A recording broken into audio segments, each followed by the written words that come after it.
Hello everyone, कैसे हो तुम लोग। तो आज हम लोग जो है क्लास 10th के साइंस के चैप्टर आवर एनवायरनमेंट के एनसीईआरटी के सभी एक्टिविटीज़ को सॉल्व करने वाले हैं। तो यहाँ पर हम लोग जो है हर एक एक्टिविटी को बहुत अच्छे तरीके से समझेंगे। अगर अभी तक आप लोगों ने जो है बाकी सभी चैप्टर्स के एनसीईआरटी की एक्टिविटी वीडियो को नहीं देखा है तो आप लोग जो है प्लेलिस्ट में जा कर के देख सकते हो। चलिए वीडियो को स्टार्ट करते हैं। अब देखिए एक्टिविटी 15.1 में क्या बोल रहा है, मैं आपको समझा दे रहा हूँ। यहाँ पे हम लोगों को बेटा डिफरेंट टाइप्स के वेस्ट मटेरियल गिवन है। हमसे बोल रहा है कि ये जितने भी वेस्ट मटेरियल आपको गिवन है आप इनको कलेक्ट कर लो। अब ये वेस्ट मटेरियल क्या है? Spoiled fruit, vegetable peels, tea leaves, waste paper, empty medicine, bottles, old cloth and footwear. ठीक है, तो ये सारा आपका वेस्ट मटेरियल है। अब देखिए हमसे एक्टिविटी में क्या बोल रहा है कि आपको इस वेस्ट मटेरियल को क्या करना है, गार्डन में जो सॉइल है वहाँ पे बरी कर देना है। ठीक है, गाड़ देना है 15 दिन के लिए और उसको मॉइस्ट रखना है।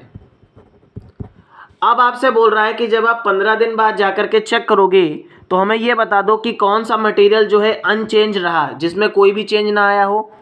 कौन सा मटेरियल आपका ऐसा है जिसमें ओवर द टाइम चेंज आया हो, और कौन सा मटेरियल आपका ऐसा है जो जिसमें फास्टेस्ट चेंज आया हो।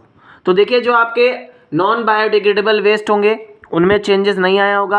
अब ये आपका क्या रहा होगा? एम्प्टी मेडिसिन हो गई, बॉटल्स हो गई, फुटवेयर हो गए और प्लास्टिक्स हो गए।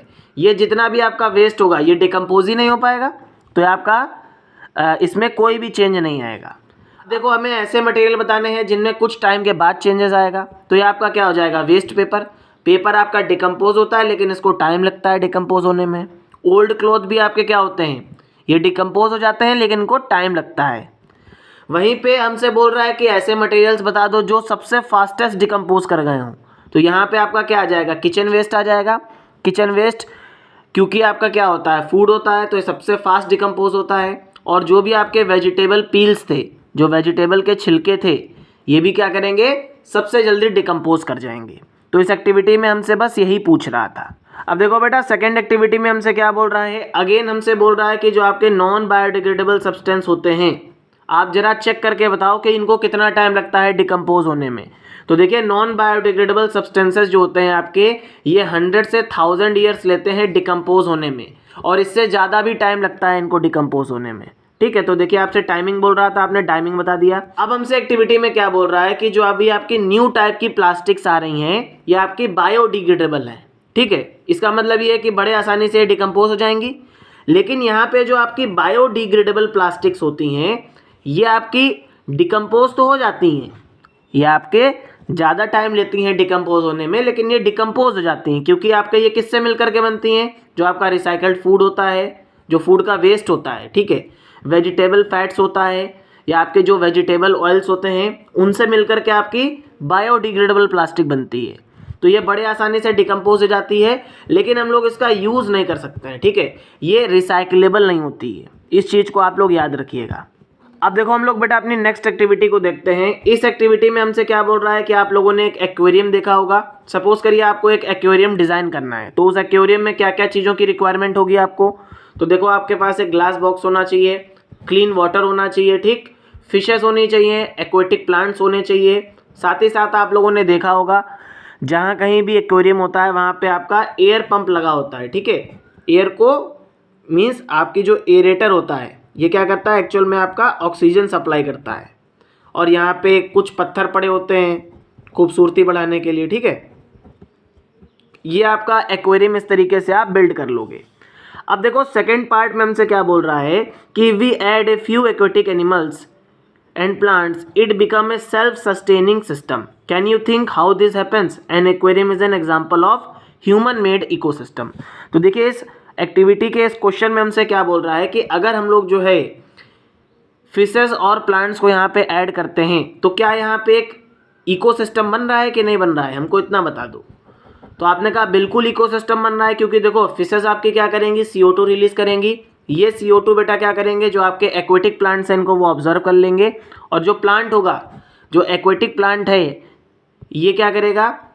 ये आपका ऑक्सीजन गैस को रिलीज करेगा। तो देखो यहाँ पे एक इकोसिस्टम आपका डेवलप हो गया कि नहीं हो गया।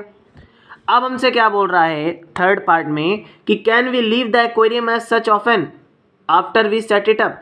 तो हमसे बोल रहा है कि क्या हम लोग इस एक्वेरियम को बहुत दिनों के लिए छोड़ सकते हैं? नहीं। इसका रीज़न क्या है कि बेटा जो आपकी फिशेज होंगी वो वेस्ट प्रोड्यूस करेंगी और उस वेस्ट को हम लोगों को क्या करना है, क्लीन करना पड़ेगा, ठीक है। अदरवाइज जो हमारा वाटर होगा वो सस्टेनेबल नहीं रह जाएगा, फिशेस के लिए वो सस्टेनेबल नहीं रह जाएगा और फिशेस की हेल्थ के लिए वो डेंजरस भी हो सकता है और इशू भी क्रिएट हो सकता है वहाँ पे। लेकिन वहीं पे अब हमसे क्या बोल रहा है कि do we have to clean ponds और lakes in the same manner. अब यहाँ पे देखो हम लोगों ने एक्वेरियम को तो साफ़ कर दिया, लेकिन क्या हमसे क्वेश्चन में बोल रहा है कि क्या आप पॉन्ड्स को भी साफ़ करते हो, लेक को भी साफ़ करते हो? तो आपने कहा नहीं, हम लोग पॉन्ड्स और लेक को इसलिए नहीं साफ़ करते हैं क्योंकि ये लार्जर इकोसिस्टम है। यहाँ पे जो अमाउंट होता है डिकम्पोजर्स का, यहाँ पे ह्यूज अमाउंट में डिकम्पोजर्स पाए जाते हैं। तो ये क्या करते हैं, अपने आप ही वाटर को क्लीन कर देते हैं। साथ ही साथ आप लोगों ने ये भी नोटिस किया होगा कि जो आपके लेक्स होते हैं या जो आपके पॉन्ड्स होते हैं, यहाँ पे आपका क्लीन वाटर आता रहता है। भाई रेन होती है तब भी क्लीन वाटर आ जाता है, ठीक। तो इस तरीके से क्या होता है कि हमको जो है, क्योंकि पॉन्ड्स और लेक्स में लार्जर इकोसिस्टम होता है तो उसको क्लीन नहीं करना पड़ता है, लेकिन एक्वेरियम में जो डिकम्पोजर्स का अमाउंट होता है वो कम होता है। इस वजह से हमें क्या करना पड़ता है, उस एक्वेरियम को क्लीन करना पड़ता है। अब देखो बेटा नेक्स्ट एक्टिविटी को देखते हैं 15.4। अब हमसे इस एक्टिविटी में 15.3 से ही रिलेटेड एक्टिविटी हमसे बोल रहा है कि while creating an aquarium did you take care not to put an aquatic animal which would eat other, what would have happened otherwise. तो देखिए हमसे एक्टिविटी में बोल रहा है कि आपने जब एक्वेरियम बिल्ड किया था तो आपने क्या ऐसे एनिमल्स को इसमें रखा था जो आपकी जो फिशेस थी, स्मॉल फिशेस थी, वो उनको ईट कर जाए। कहने का मतलब ये है कि क्या आपने यहाँ पे लार्ज फिशेस को रखा था, क्योंकि लार्ज फिशेस क्या करती हैं, जो छोटी छोटी फिशेस होती हैं उनको ईट कर लेती हैं, करती हैं कि नहीं करती। तो हमसे बोल रहा है कि आपने रखा था कि नहीं रखा था। तो यहाँ पर हम लोग क्या करेंगे, यहाँ पे हम लोग लार्ज फिशेस को नहीं रखेंगे, क्योंकि लार्ज फिशेस जब छोटी फिशेस को ईट कर लेंगी तो सिर्फ बेटा लार्ज फिशेस ही बचेंगी। और अगर यहाँ पे लार्ज फिशेस बचेंगी तो उस कंडीशन में क्या होगा कि हमारा जो एक्वेरियम है ये एक इकोसिस्टम नहीं कहलाएगा, ठीक है। यहाँ पे अब इकोसिस्टम नहीं बचेगा, तो इस वजह से हम लोग क्या करेंगे, यहाँ पे जो प्रेडेटर फिशेस हैं इनको यूज़ नहीं करेंगे या इनको एक्वेरियम में नहीं रखेंगे। अब देखिए सेकेंड पार्ट में हमसे क्या बोल रहा है कि right the aquatic organism in order of who Yeats home and form A chain at least 3 step. तो देखिए हमसे क्या बोल रहा है कि यहाँ पे आप जो एक चेन बना के दिखा दो, फूड चेन बनानी है। तो देखो जो एक्वेटिक प्लांट्स होते हैं, इन एक्वेटिक प्लांट्स को कौन खाता है, छोटी छोटी फिशेस खाती हैं। इन छोटी छोटी फिशेस को कौन खाता है बेटा, जो बड़ी फिशेस होती हैं। अब लार्ज फिशेस क्या करती हैं बेटा, ये छोटी छोटी फिशेस को खाती हैं। और इन लार्ज फिशेस को कौन खाता है, ह्यूमंस खाते हैं। तो देखिए आपके यहाँ पे फूड चेन बन गई कि नहीं बन गई। इस तरीके से आप लोगों को क्या करना है, फूड चेन बनानी है। अब हमसे क्या बोल रहा है क्वेश्चन में कि would you consider any one group of organism to be of primary importance, why or why not. अब हमसे क्या बोल रहा है कि ये जो आपकी फूड चेन बनी है, अगर हम लोग जो है इनमें से किसी भी ऑर्गेनिज्म को रिमूव कर दें तो क्या कोई इम्पैक्ट पड़ेगा, क्या इसकी कोई इंपॉर्टेंस है। तो यहाँ पे आप क्या कहोगे कि नहीं, हम लोग जो है इनमें से किसी भी ग्रुप ऑफ ऑर्गेनिज्म को रिमूव नहीं कर सकते हैं। क्योंकि देखो अगर हम लोग किसी भी ग्रुप ऑफ ऑर्गेनिज्म को यहाँ से हटाएंगे तो ओवरऑल क्या करेगा, जितने भी आपके ऑर्गेनिज्म हैं, डिफरेंट स्पीसीज़ हैं, उनके सबके ऊपर जो है डायरेक्टली या इनडायरेक्टली क्या पड़ेगा, उसका इफेक्ट पड़ेगा, जिसकी वजह से क्या हो जाएगा कि हमारी जो फूड चेन है वो डिस्टर्ब कर जाएगी, ठीक है। तो इसी वजह से हम लोग जो है कोई भी ग्रुप ऑफ ऑर्गेनिज्म को जो है फूड चेन से नहीं रिमूव करेंगे। समझ में आ गया कि नहीं आ गया।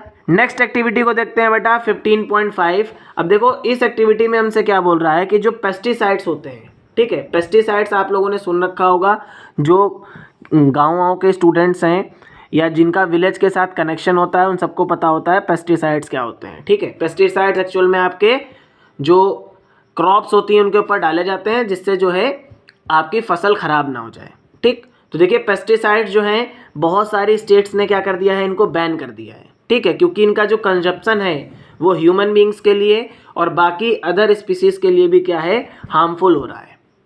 तो देखो हमसे फर्स्ट पार्ट में क्या बोल रहा है कि हमें ये बता दो कि ये जो पेस्टिसाइड्स हैं ये फूड आइटम्स में कैसे आ रहे हैं और किस तरीके से हमारी बॉडी में इंटर कर रहे हैं, ठीक है। तो सिंपल सी बात है बेटा, हम लोग जो फूड आइटम्स खाते हैं एक्चुअल में ये फूड आइटम्स कहाँ से आते हैं, क्रॉप से मिल कर के आते हैं। अब इन क्रॉप्स के ऊपर हम लोग क्या करते हैं, पेस्टिसाइड्स को क्या करते हैं, छिड़कते हैं, इनका छिड़काव करते हैं, ठीक है। तो डायरेक्टली या इनडायरेक्टली ये पेस्टिसाइड्स आपके क्या चले जाते हैं, क्रॉप्स के अंदर चले जाते हैं, ठीक है। और उनके साथ ये क्या कर जाते हैं, आपके ऐड हो जाते हैं कि नहीं हो जाते हैं। तो जिसकी वजह से क्या होता है, जब हम लोग इन क्रॉप्स को डायरेक्टली या इनडायरेक्टली ईट करते हैं तो ये हमारी बॉडी में जाते हैं, और ये कहीं ना कहीं जो है, क्योंकि हम लोग टर्सरी कंज्यूमर्स हैं, तो हमारी हेल्थ के ऊपर डायरेक्टली ये क्या करते हैं, इम्पैक्ट क्रिएट करते हैं। अब देखो नेक्स्ट पार्ट में हमसे क्या बोल रहा है कि discuss what methods could be applied to reduce our intake of pesticides. तो देखिए हमसे क्या बोल रहा है कि जो पेस्टिसाइड्स हम लोग अभी टेक कर रहे हैं, इसका दूसरा मेथड बता दो कि हम लोग इसको यूज़ ना कर पाएँ। तो सबसे पहले हम लोगों को ऑर्गेनिक फार्मिंग करनी चाहिए, बेस्ट मेथड है। नेक्स्ट मेथड हम लोग क्या कर सकते हैं कि जो फ्रूट्स और वेजिटेबल आते हैं उनको अगर हम लोग अच्छी तरीके से वॉश कर लें तो यहाँ पे जो आपके पेस्टिसाइड्स जो आपके फ्रूट्स के छिलकों के ऊपर होते हैं वो सारे रिमूव हो जाते हैं, उससे भी बहुत हेल्प होती है। और साथ ही साथ हम लोग यहाँ पे नॉन केमिकल मेथड्स का भी यूज़ करके अपनी क्रॉप को प्रोड्यूस कर सकते हैं, ठीक है। तो इन सारे मेथड्स का यूज़ करके हम लोग जो है पेस्टिसाइड्स के इनटेक से बच सकते हैं। अब देखो बेटा नेक्स्ट एक्टिविटी को देखते हैं, दैट इज़ 15.6। तो देखो इस एक्टिविटी में हमसे क्या बोल रहा है कि जो ओजोन लेयर है, इस ओजोन लेयर का कारण बता दो कि आखिर इसमें क्यों डेप्लीशन हो रहा है, ठीक है। तो यहाँ पे आपका जो मेन कारण है बेटा, मेन कॉज है, दैट इज़ क्लोरोफ्लोरोकार्बन्स, जो हम लोग CFC यूज़ करते हैं, जनरली ये रेफ्रिजरेटर में यूज़ होती थी। तो यहाँ पर इसका बहुत ज़्यादा इम्पैक्ट पड़ता है ओजोन लेयर के ऊपर। अब हमसे बोल रहा है कि हम लोग जो है किस तरीके से ओजोन लेयर को डेप्लेट होने से रोक सकते हैं। तो हम लोगों को सबसे पहले क्या करना चाहिए, हम लोगों को CFC को यूज़ करना स्टॉप करना चाहिए, और मैक्सिमम जगह पे जो है आपका क्लोरोफ्लोरोकार्बन्स का यूज़ नहीं किया जा रहा है, ठीक है। और जो आपकी कार्बन मोनोऑक्साइड गैस प्रोड्यूस होती है, इसका भी हम लोगों को जो है इसके यूसेस को हम लोगों को रिड्यूस करना चाहिए। इसकी वजह से भी क्या होती है, आपकी ओजोन लेयर डिप्लीट कर जाती है। अब हमसे क्या बोल रहा है, देखो थर्ड पार्ट में कि has the size of the hole in the ozone layer change in recent years. तो देखो अब हम लोगों ने जब CFCs का यूज़ करना बंद कर दिया, क्लोरोफ्लोरोकार्बन्स का यूज़ करना बंद कर दिया, तो आपका जो ओजोन होल है, ये जो ओजोन होल है, साइंटिस्ट ने ऐसा ऑब्जर्व किया है कि ये जो ओजोन होल है ये रिकवर हो रहा है, डिक्रीज़ हो रहा है। पहले अगर ये आपका 5 नंबर पे था तो अब ये 3 नंबर पे आ गया है। तो ये हम लोगों के लिए गुड सिग्नल है। समझ में आ गया कि नहीं आ गया। अब देखो बेटा नेक्स्ट एक्टिविटी को देखते हैं, दैट इज़ 15.7। देखो 15.8 एक्टिविटी, 15.9 और 15.10। बेटा मुझे नहीं लगता है कि इन एक्टिविटीज़ से आपके बोर्ड एग्जाम में क्वेश्चन पूछा जा सकता है, दैट्स वाई मैं आपको ये एक्टिविटी नहीं करा रहा हूँ। तो देखिए 15.7 एक्टिविटी में क्या बोल रहा है कि जो वेस्ट जनरेट होता है हमारे होम में, इसको कलेक्ट करने का कोई प्रोसेस है। तो सिंपल सी बात है, जो वेस्ट आपका जनरेट होता है बेटा, ये नगर निगम क्या करती है, इसको वेरियस डस्टबिन में क्या करती है, कलेक्ट करती है। तो आप सभी लोगों को पता होता है, आप लोगों ने रेलवे स्टेशन में भी देखा होगा, ग्रीन कलर का डस्टबिन होता है, एक ब्लू कलर का होता है। तो ग्रीन वाले में बायोडिग्रेडेबल सब्सटेंस जाते हैं और ब्लू वाले में क्या जाते हैं, नॉन बायोडिग्रेडेबल सब्सटेंस जाते हैं, ठीक है।